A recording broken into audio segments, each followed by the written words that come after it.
Welcome to the Right Take Podcast, news, ideas, and conversations at the intersection of politics and culture, a project of the David Horowitz Freedom Center. I will be your host, Mark Tapson. Greetings and welcome back to the Right Take Podcast. I am your host, Mark Tapson. One of the serious issues facing America, highlighted by the recent assassination of Turning Point USA founder Charlie Kirk, is left-wing indoctrination, which drives certain individuals to take that plunge into violent political activism. Charlie's shooter was allegedly from a MAGA-supporting family, but was radicalized into believing that Charlie was not a political activist whose trademark style was nonviolent conversation to convert or at least open the minds of his opponents, but a dangerous fascist who needed to be shut down by any means necessary. That indoctrination into the leftist worldview is most egregious and damaging in higher education, of course, and not just on woke Ivy League campuses like Harvard or UC Berkeley. Charlie was shot while speaking at a small red state school, and prior to that, a Change.org petition had been circulating complaining that he was scheduled to speak at a couple of Utah colleges. The so-called tolerant, inclusive left cannot tolerate having their views challenged, and so left-wing activists smeared him as a hater and his message as hate speech in an effort to get him canceled. When that didn't work, one of their comrades decided to cancel Charlie permanently.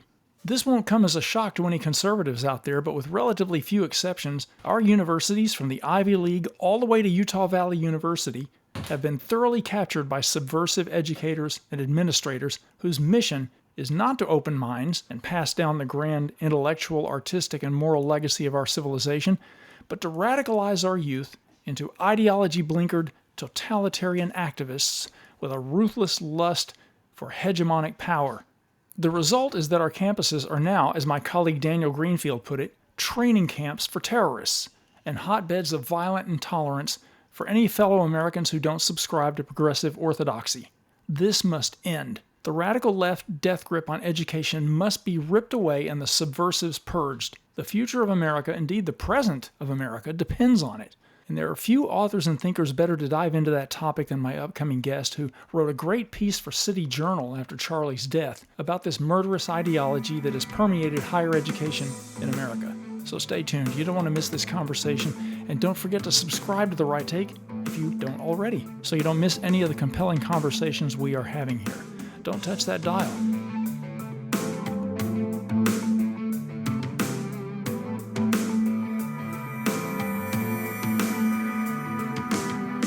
If you're not reading everything you can find by my next guest here at the intersection of politics and culture, then you need to take a long, hard look in the mirror and ask what it is you are doing with your life, because you're missing out on some of the best written and most insightful cultural commentary around. She's a fellow at the Manhattan Institute, a contributing editor at City Journal, an award-winning journalist, and New York Times best-selling author of The War on Cops, The Diversity Delusion, and When Race Trumps Merit, all of which I've read and recommend highly. She was my very first guest on The Right Take, and this is her third appearance, I think, and only a couple of other guests have had that distinction. Heather McDonald, welcome back to The Right Take podcast. Well, Mark, thank you so much for that wonderful introduction, and it's been too long, so I'm glad to be back on. It has been too long, and I'm happy to have you back.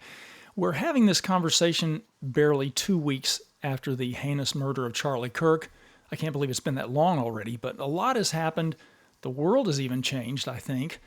And immediately, or pretty much immediately, in the wake of his shooting, you wrote a piece for City Journal, which I think is important to talk about. It's titled, "An Ideology Whose Logic Leads to Murder." What ideology were you referring to? This is the ideology that to disagree with somebody is to target hatred towards that person. It's the ideology that dominates college campuses. It is connected to the other idea of safetyism, that there's a group of so-called marginalized students on college campuses. Basically, anybody who's not a heterosexual white male gets to count him or herself as marginalized, which is preposterous. There's no more privileged group of individuals in human history than all college students. But the campus left has used this idea of hate and hate speech as their primary tool for silencing dissent from campus orthodoxies. It's a solipsistic instinct. If somebody states as a general empirical proposition, I believe that nations have the right to control their own borders, that that's an inherent aspect of sovereignty, you will be labeled a hater. And as such, you will be seen as causing harm to immigrants, to immigrant adjacent people, and therefore you should be shut down. If you say, I believe that biological sex is imprinted in every cell in our body, it's in our genetic code, it is determined biologically at the moment of conception, it is not assigned by whim arbitrarily by the obstetrician when he takes a baby out of, the mother's body, that no, you are inherently male or female, that will be seen as an act of hate, as hate speech, and you are a hater, even though you have said nothing about any particular individual. So the campus bureaucracies, the diversity bureaucracies have been saying that this hate speech causes harm and therefore it must be silenced and haters must be excluded. It is no coincidence that Tyler Robinson, in his text messages to his gay transitioning lover, said that the reason that he was killing Charlie Kirk was because he had had enough of Kirk's hate, that some hate cannot be negotiated away.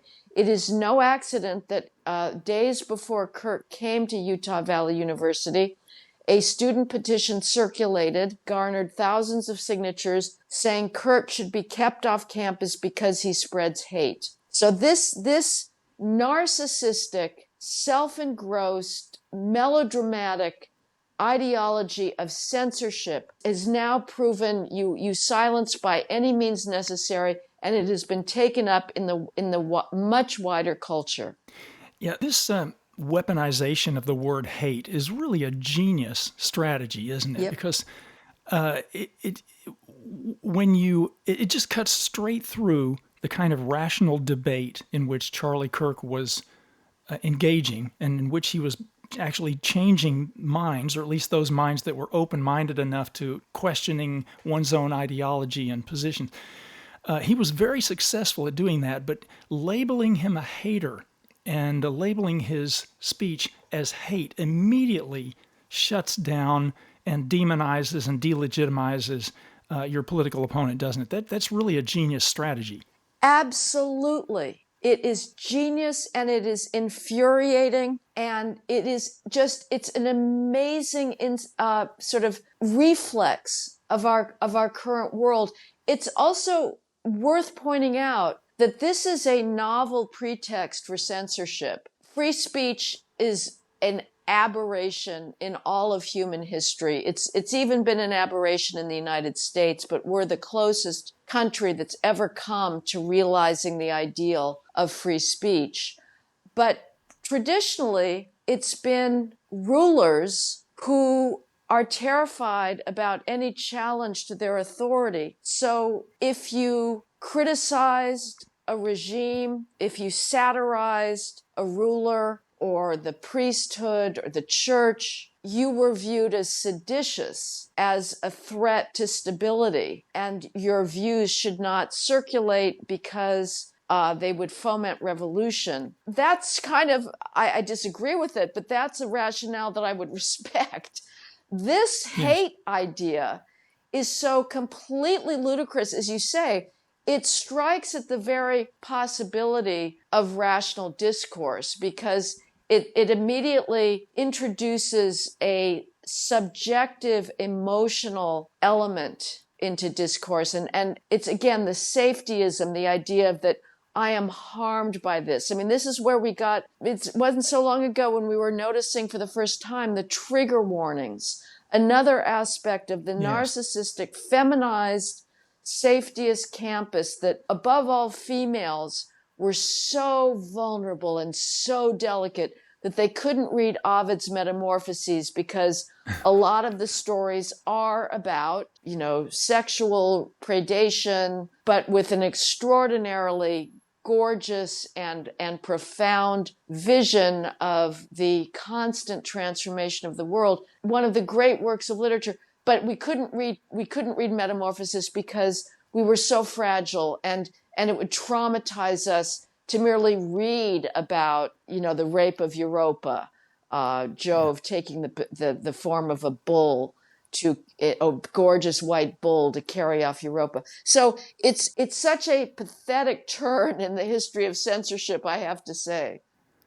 Yeah, and the safetyism, as you call it, the aim all along was really not to protect students from harm, but to indoctrinate them into believing that their opponent's free speech is just a tool for fascism. Yeah. And therefore must be shut down, as you mentioned, by any means necessary.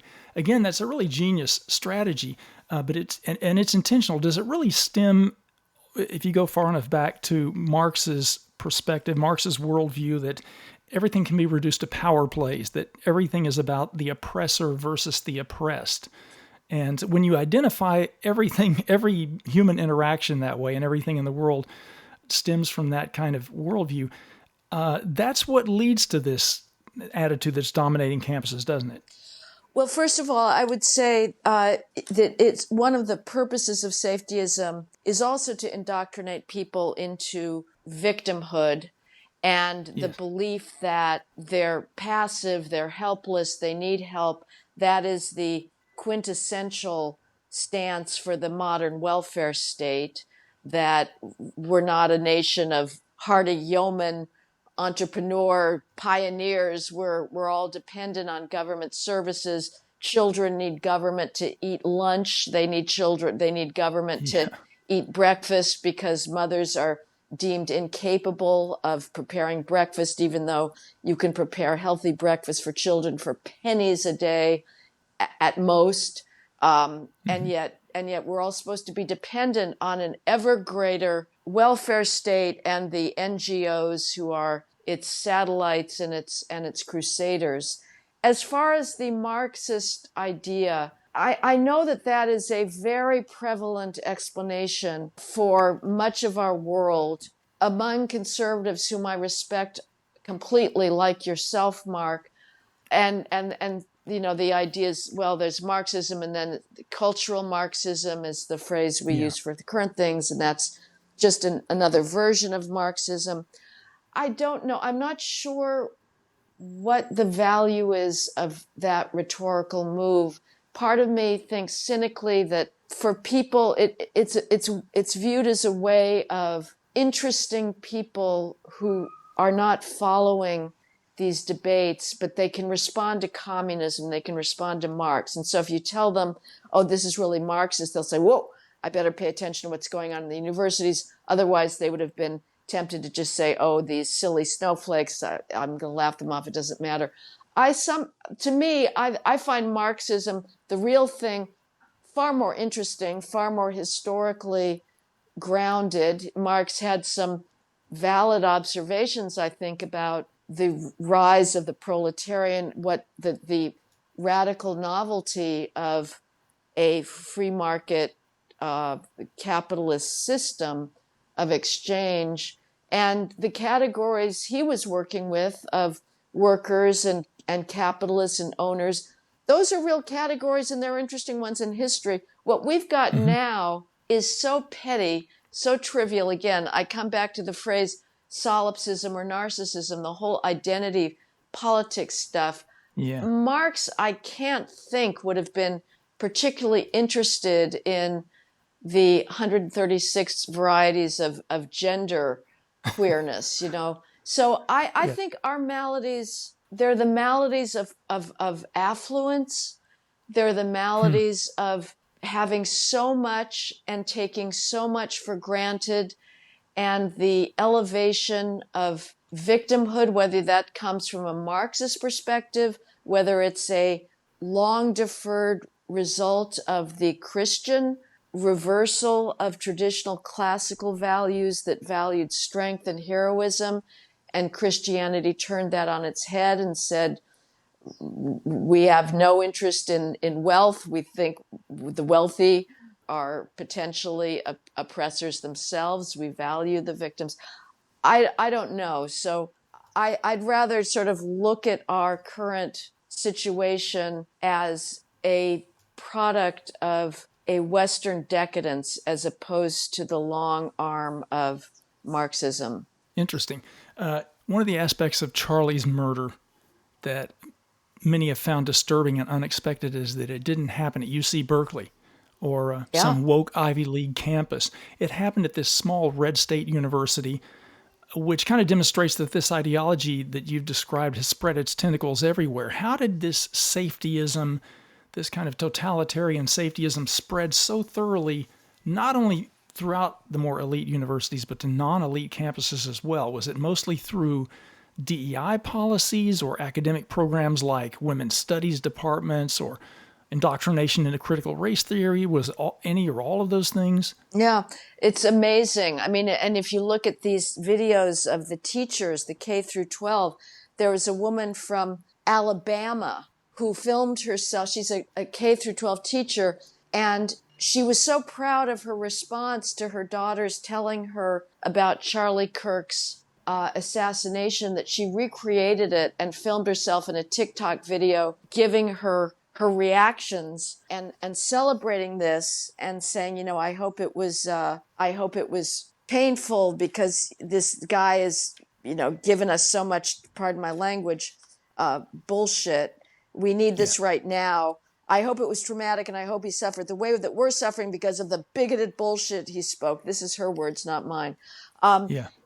It's everywhere. It is absolutely everywhere. And the roots that it uses is absolutely the diversity bureaucracies in universities. The teacher ed schools have been complete disasters for decades. I wrote a major piece in the 1990s about the flagship teacher ed schools at New York City, Bank Street, Columbia, Hunter College.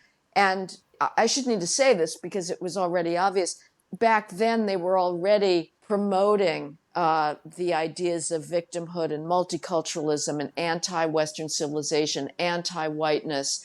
And so all these public school teachers, ed school is 2 years of marination in anti-white hatred.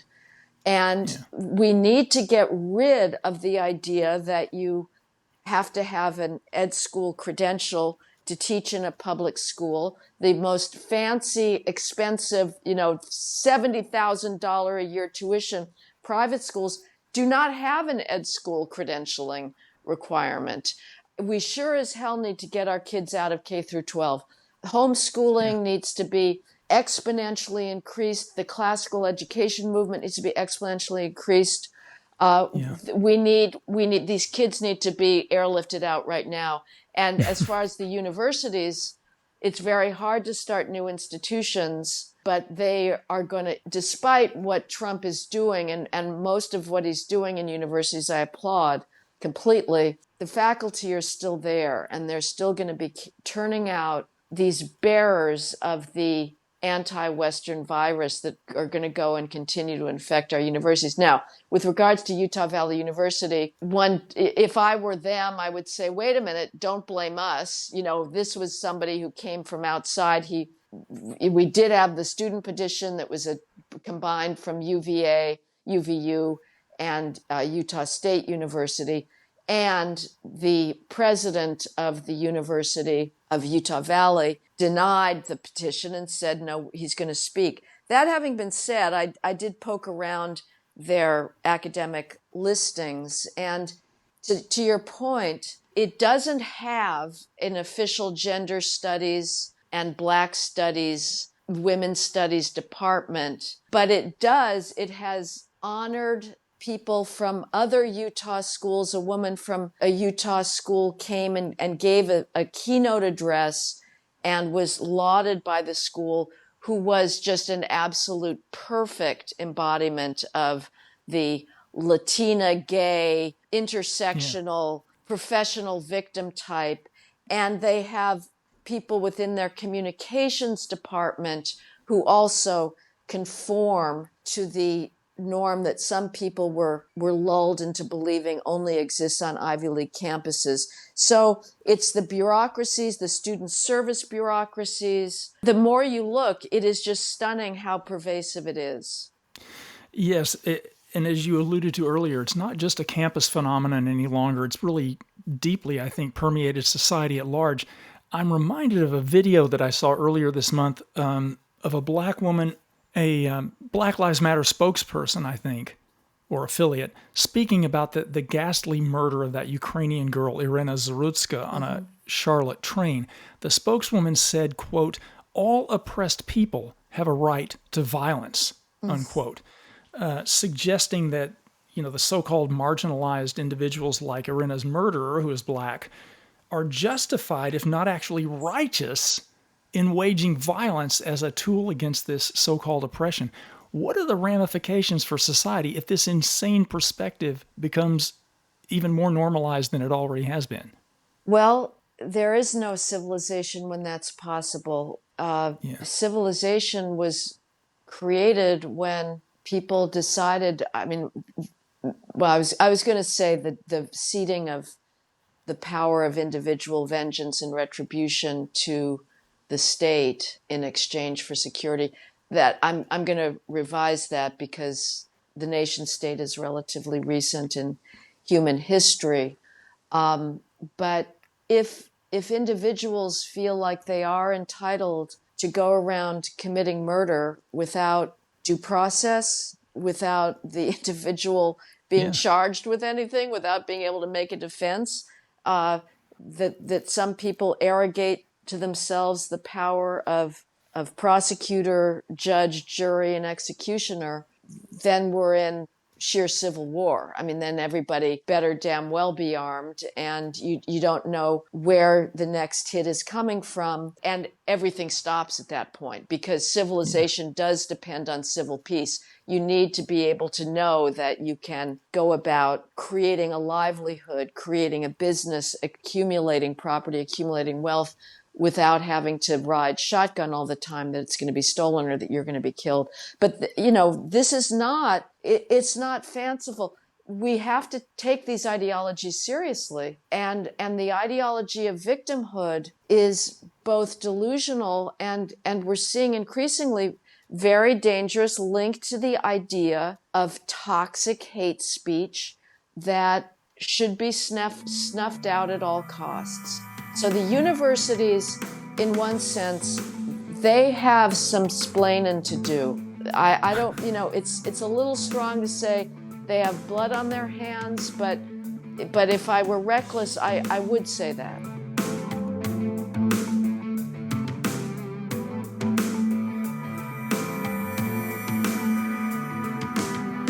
Charlie Kirk's murder is really just one link, I think, in a whole pattern. Well, actually, you suggest this in your article, too, that it's just one link in a whole pattern of leftist violence in recent years, from Antifa rioting to the George Floyd riots, the destruction of historic monuments, assaults on conservative speakers on campus. All of that seems to stem from this notion that it's justifiable, that violence is justifiable against any perceived threats to their worldview, doesn't it? Yes. It's tantrums.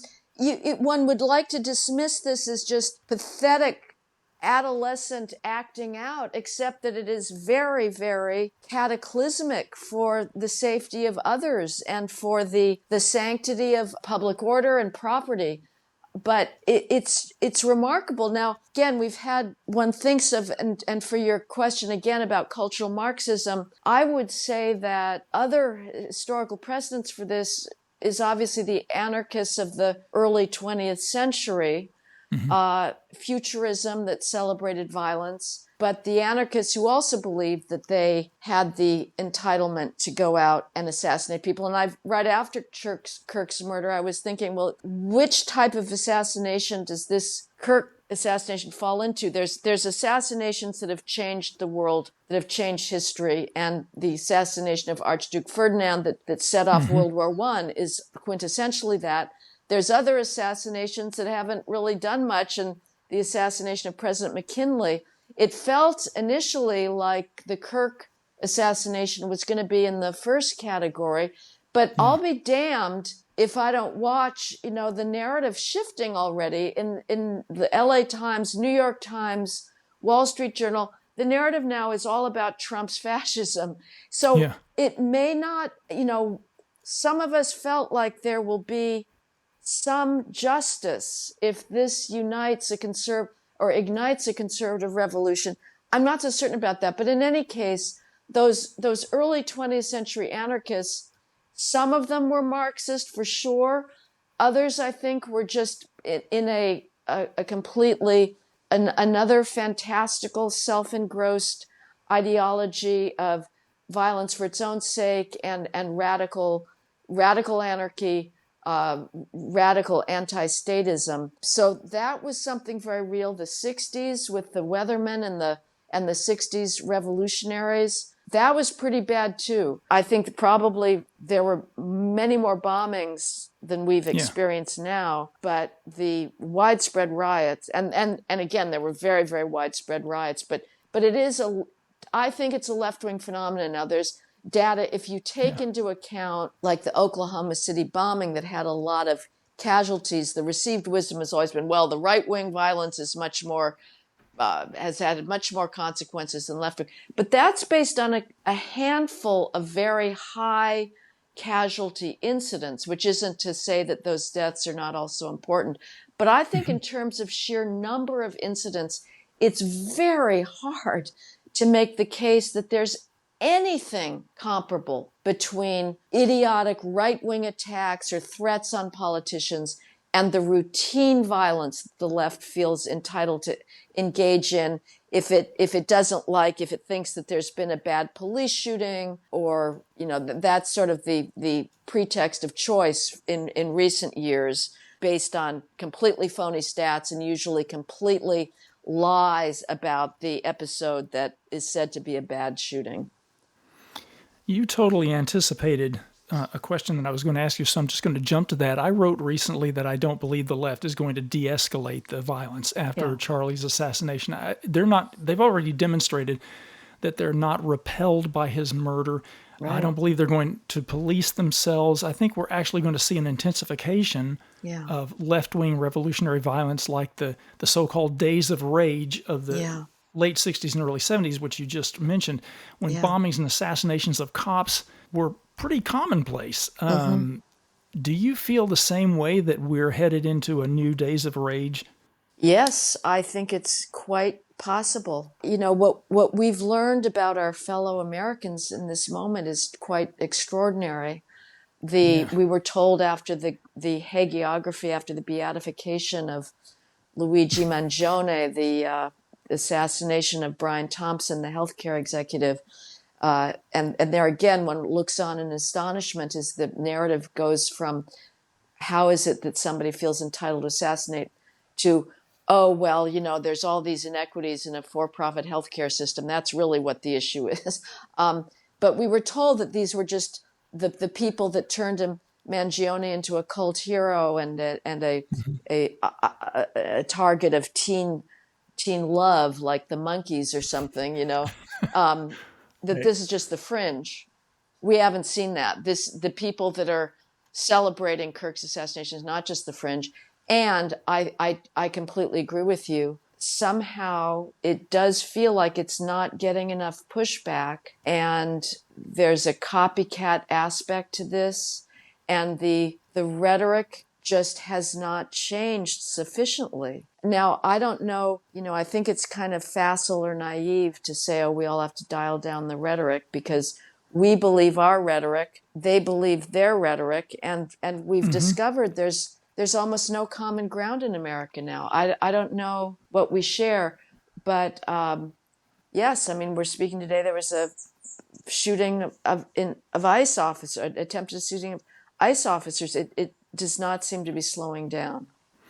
Yeah, I also wrote about that, about the fact that right and left, to generalize, in this country just have absolutely no common ground on any single issue you can name. Right. And that I think, to borrow from that tagline of the movie Highlander, there can be only one, Mm-hmm. because matter cannot exist with antimatter, and I think that's what we're facing in this country is there's just nowhere to go except possibly violent clash. What does it, when you look at the sadistic celebration of many people on the left about Charlie Kirk's death, what does that tell you about the degree to which this ideology has come to dominate the Democrat Party? Yeah, I heard only once right after the assassination. I tuned into the Young Turks podcast, which is a left-wing podcast, and Yeah. the head of it, and I'm not going to pronounce his name correctly, Cenk Uygur, it looks like. Yeah. Right. He was sincerely shaken by this, and by and large avoided the usual contextualization. Well, but of course, he said this and that, and just said, no, this is completely unacceptable. This is absolutely horrifying. I didn't hear so many more of those, really. And I completely agree. I mean, one is always counseled when it feels like, how can we go forward? How could there be greater divisions if we can't agree that men can't have babies, that the quality of our current environment whether there's white privilege everywhere or black privilege, what do we agree on? And yet one is always counseled to go back to the Civil War period, where there was so profound a division. Of course, that's not exactly a reassuring precedent, is it? Yeah. And I have to say, it's tempting in kind of a just irresponsible juvenile way to say, yeah, bring it on. Like, Yeah. where do you go from here? Take up arms. Now that's crazy. I'm right now listening to Audible Gone with the Wind, which is one of the great novels of all time, and certainly one of the great anti-war novels, which I don't think is really acknowledged. And it's quite daring and feels dangerous to read something so much from the loser's perspective. And certainly her views on race are totally unacceptable today. Nevertheless, it's a very persuasive worldview in some of its aspects, and she is absolutely unflinching in describing the devastation of war in a way that Americans have completely forgotten about. It has to be avoided at all costs. As I say, I think there's people who are tempted to say, yeah, let's do this, guys. But I think we have to avoid that. But I don't know what you do. And the idea of peaceful succession, it was easier in a sense in the Civil War because you had geographical contiguity. Here you really don't. So I don't have an answer. I think about this all the time, Mark. What do you think? I mean, where do you think this goes next? And what are our options here? Well, I struggle with that myself. I mean, I spoke recently at a Freedom Center retreat, and that happened shortly after Charlie's death. And of course, that was all anyone talked about, just about. And I mentioned that without calling for violent retribution or revenge, which I know Charlie himself would not have called for, the right needs to have some open conversations about how we can end this Civil War. We didn't start it, we didn't want it, but we, I think, had better be damn well prepared to end it, because the future of this country depends on it. The nation cannot sustain itself going on this way. So I don't have an answer myself yet, but I think the right has to take a long, hard look at ways that we can justly and righteously and effectively end this burgeoning civil war. So I wish I had a quick answer to that, but I think the right does have to get serious about the magnitude of the seriousness of what we're facing and come up with some answers and take action. Yeah, I agree. Now, that raises then the question about how far do you push the limits? And I'm uncomfortable with some of Trump's more loose, spontaneous language. And we saw this sort of the Stephen Miller approach of shut the left down completely. I don't want and I don't want us to go after hate speech. I don't want us to Right. start going after speech, which was the disastrous, gesture of Pam Bondi, the Attorney General, right after this, saying there's a difference between free speech and hate speech, and she was going to target those who engage in hate speech, cross the boundary. Yeah. She said that was a complete mistake. She's just parroting the left, and it will solidify the precedent that will be used against us even more aggressively when the Democrats retake the White House, which they will at some point. So if they're going to go after NGOs and the whole funding mechanism, they've got to do it within the boundaries of what government is allowed to do in the private sector. Yes. That we are fighting to preserve civilization, and civilization Yes. depends on respect for the rule of law and due process, and not the dictatorial use of force. I totally agree. I don't think that the right should start saying, well, now it's your turn, or now it's our turn. Right. We're in power, and now it's our turn, and Exactly. now you're going to reap the whirlwind. Yep. We need to avoid that.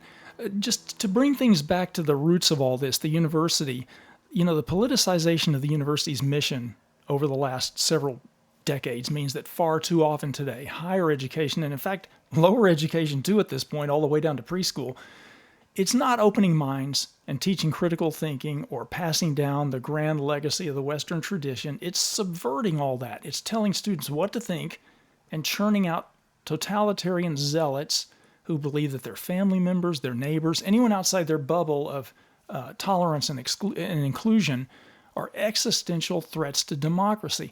In fact, my colleague at the Freedom Center, Daniel Greenfield, has written that we need to begin treating college campuses like terrorist training camps that need to be de-radicalized, like Germany was denazified. Do you think that's a little too hyperbolic, or what can we do about the toxicity of left-wing indoctrination in education? Yeah, ideally you would start new institutions. You would just walk away, but that's very hard to do. These are Yeah. expensive. And of course, most parents send their children to college not because they care about education. Well, they have two. If you're sort of in the elite, you care about the credentializing, you care about the bragging rights at cocktail parties that your child is going to Amherst or Bowdoin or, Smith or Yale. And of course, you also care about getting them into Goldman Sachs. I think other parents that aren't in that cloying, claustrophobic realm of high elite, high power, high status wealth are just interested in college's vocational education and believe it's a rung up to the middle class. And they don't really care about the education either, let's be honest. Yeah.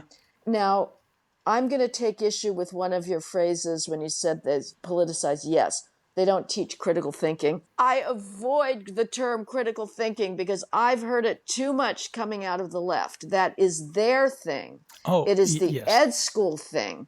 Critical thinking, which basically means we teach you how to deconstruct television ads to understand how capitalism is trying to seduce you into a state of prone acceptance of grotesque, wealth inequalities or something. I Right. think that education is about content. It's about knowledge. It's about cramming as much content knowledge of literature, architecture, history, the periodic table, the Krebs cycle into students' empty noggins as possible in a mere 4 years. And we should have, of course, they should have known much more, but in K through 12, but that's also a disaster. So I think conservatives have taken the easy route recently and talked about school simply as kind of a debating society and a place where you should be able to hear all sorts of viewpoints. That's way too current events focused as far as I'm concerned. I think people should be Yeah. learning German and Latin and not debating, not hearing both sides of the trans issue, because there's time enough for that once they graduate. And that's not the special advantage of schools, is being up to date on whether Trump is a fascist or whether the trans identity should be celebrated and whatnot. Their comparative advantage should be Renaissance pastoral poetry and understanding the spread of civilization across the Mediterranean. But nevertheless, I like the idea of the terror training camps. I'll push back a little bit, which is in my recent times when I go to colleges, you can find just incredibly impressive students. They're disproportionately male, but not exclusively. There's some very impressive females I've met. I don't really give a damn whether there's females or not. But in some of the more selective schools I've been at, there's these core groups of very serious young men who are pretty damn educated. So I can't tell. I'm not that familiar with the actual range of the curriculum. Here and there may be little pockets still of real teaching about the Renaissance and the Middle Ages, but that's probably a little bit optimistic because I think that so many faculty in so many fields now have absorbed the French philosopher Paul Ricoeur called the hermeneutics of suspicion, which is that you approach texts as adversaries and you approach them with the assumption that they are trying to put something over on you and they need to be deconstructed to show the power plays underneath them. That's pretty pervasive. So I don't know. I mean, we need the grand tour. We need to have people just be sent to Europe with tutors the way they did in the 18th century from Britain to go and actually go to the Uffizi galleries in Florence, experience Botticelli close up and get them out of the universities. I don't know. It's such a massive problem, Mark. The resources are so great. The prestige of these universities is so great. And I don't know. I guess if you send your child to one, you should be monitoring his reading list, making sure that he is taking courses that at least on paper look like they're going to teach the classics, and make sure that he stays away from all of the obvious sources of mind pollution, which is all of the victimology studies. Yeah. Heather, not to put any pressure on you, but it's been a couple of years since your last book, When Race Trumps Merit. Dare I ask if you have another one in the works? Well, there's going to be a paperback edition coming out of When Race Trumps Merit in April. And then I am putting together a collection of my music writing, classical music and art. Oh, excellent. Yeah. Well, keep an eye out for that. Heather, how can people best keep up with what you are writing and thinking? Well, thank you for asking, Mark. I do have a Twitter feed, and I'm so on social media, I'm not even sure what the handle is, but if you were to Google Heather MacDonald in Twitter or X, you'd get there. And that serves mostly to post things that I've written or podcasts like this that I do. So that's probably the best way, or the Manhattan Institute has a homepage for me, and I don't know how comprehensive it is, but that's another way. And I love reading you on City Journal. That's another place that I could send people. Right, but that's, if you want to get the articles, that's more reliable to just check the Twitter feed because they get posted there. Good point. Good to know. Listeners, I urge you to check out everything Heather MacDonald writes because it's well worth it. You will not regret it, and you can thank me later. Heather, thanks for joining us again at The Right Take, and keep up the great work. Very stimulating, challenging conversation, Mark. Thank you so much. I'm going to have to go back and figure out how to answer your questions now that I'm off the air. All right, and thank you, listeners, for tuning in. Don't forget to subscribe to The Right Take if you haven't already. And if you like what you hear, please leave that positive review. Be seeing you.